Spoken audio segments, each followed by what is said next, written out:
Burnout. When we think of this word, what do we remember?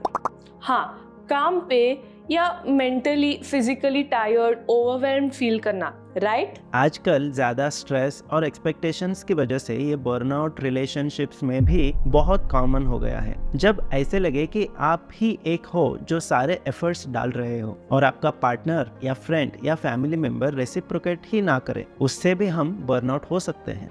एक दूसरे से disconnected feel करना, उनके होने से ड्रेन्ड आउट और एग्जॉस्टेड फील करना, या फिर एक्सपेक्टेशन फुलफिल ना होने से डिसअपॉइंट होना, इससे भी हम बर्नआउट होते हैं। फ्रेंड्स, पार्टनर या फैमिली के साथ ये होने पर हमारे क्रिएटिव या प्रोफेशनल या मेंटल हेल्थ पर भी बहुत इम्पैक्ट कर सकता है। अगर आप भी ये बर्नआउट फील कर रहे हैं तो ये वीडियो अंत तक जरूर देखिएगा। इन विषयों पर हम बहुत गहराइयों में जाकर स्टडी करके काफी मेहनत से वीडियो बनाते हैं, तो इस वीडियो को उन तक जरूर पहुंचाइए जिन्हें इसकी आज बहुत ज्यादा जरूरत है। आइए, ये बर्नआउट कैसे होता है और इसे मिटाने के लिए हम क्या क्या कर सकते हैं, चलिए देखते हैं। पहला कारण, लैक ऑफ कम्युनिकेशन। हमें लगता है कि बिना बोले सामने वाला व्यक्ति हमारे मन की बातें समझ लेता है।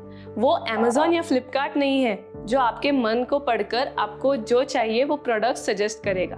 नहीं, सब इंसान ही है। जब हम किसी से हमारे फीलिंग्स, थॉट्स और नीड्स को ठीक से एक्सप्रेस नहीं कर पाते, शेयर नहीं कर पाते, तब तो कॉन्फ्लिक्ट्स और मिसअंडरस्टैंडिंग्स होने ही हैं। इसलिए अच्छे से कम्युनिकेट करना, किसी को हर्ट किए बिना, गुस्सा दिलाए बिना, लेकिन अपना पॉइंट क्लियरली बताना, ये सब सीखना बहुत जरूरी है। हर कोई हमारे मन की बात नहीं पढ़ सकता और ये एक्सपेक्ट करना भी गलत है। दूसरा कारण, अनरिजॉल्व्ड कॉन्फ्लिक्ट्स। कभी ये देखा है कि सालों पहले का एक झगड़ा अब के झगड़े में मिक्सअप होकर उस समय उसने मुझे वैसे बोला था, इसने मुझे ऐसे बोला था, ऐसी चीज़ें ब्लो अप हो जाती हैं। तो बेहतर यही है कि उस समय के डिसएग्रीमेंट्स को उसी समय में सॉल्व करना एक इम्पोर्टेंट चीज़ है। As they say, don't go to bed without resolving your conflicts. Problems या misunderstandings या even mistakes किसी के भी हो, कितने भी बड़े हों, उन्हें तभी के तभी calmly discuss करके solve कर दीजिए। Even repeated conflicts के वजह से problems बढ़ सकती हैं। Try to find out what is the root of these problems and fix them right away. हमेशा ये याद रखिए, the other person is more important than the conflict itself.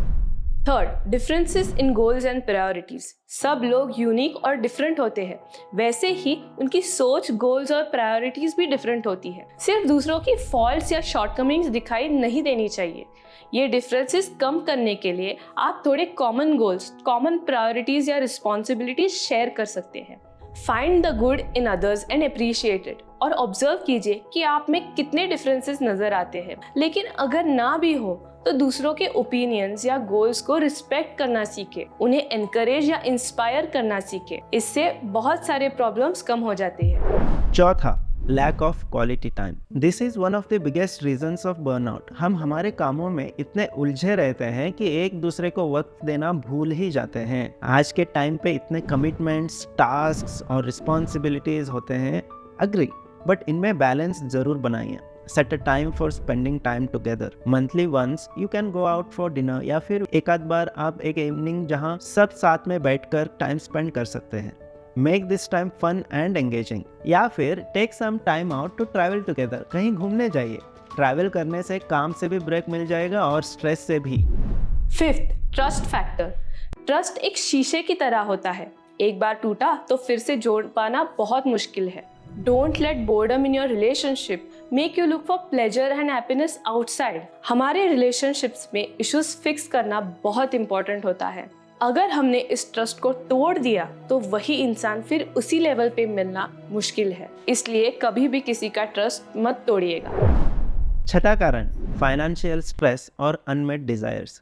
ये भी एक रूलिंग फैक्टर है जो हमारे रिलेशनशिप्स में स्ट्रेस और बर्डन का कारण बन सकता है। अगर हमारे वांट्स हमारे फाइनेंशियल स्टेटस के ऊपर जा रहे हैं तो ऑब्वियसली प्रॉब्लम्स तो आएंगी। हमें हमेशा ये याद रखना चाहिए कि हमारे डिज़ायर से प्रैक्टिकल है कि नहीं। हमारे डिज़ायर्स को फुलफिल करते करते अगर हम फाइनेंशियल स्ट्रेस में चले जाते हैं तो वो किसी काम का नहीं है। हम उन डिज़ायर्स को फ्यूचर में भी फुलफिल कर सकते हैं. The point is not to kill your desires, but to delay them so that our relationship isn't affected by the stress of having materialistic possessions. Burnout को रियलाइज, अंडरस्टैंड और address करना बहुत ही ज़रूरी है. इसके पहले कि ये और ज़्यादा सीरियस हो जाए, having an open honest conversation. What needs to improve or change? एक छोटा या बड़ा ब्रेक लेना जिससे आपको इस रिलेशनशिप की वैल्यू समझ आए और अपनों को अप्रिशिएट करें. अगर प्रॉब्लम बहुत ही सीरियस हो तो it's okay to seek help from a professional और share with someone trustworthy. We hope आपके लिए ये वीडियो बहुत ही हेल्पफुल साबित हुआ होगा. If you have any tips or experiences with burnout in relationships, be sure to leave a comment down below. Don't forget to like, subscribe for more videos on mental health and relationships.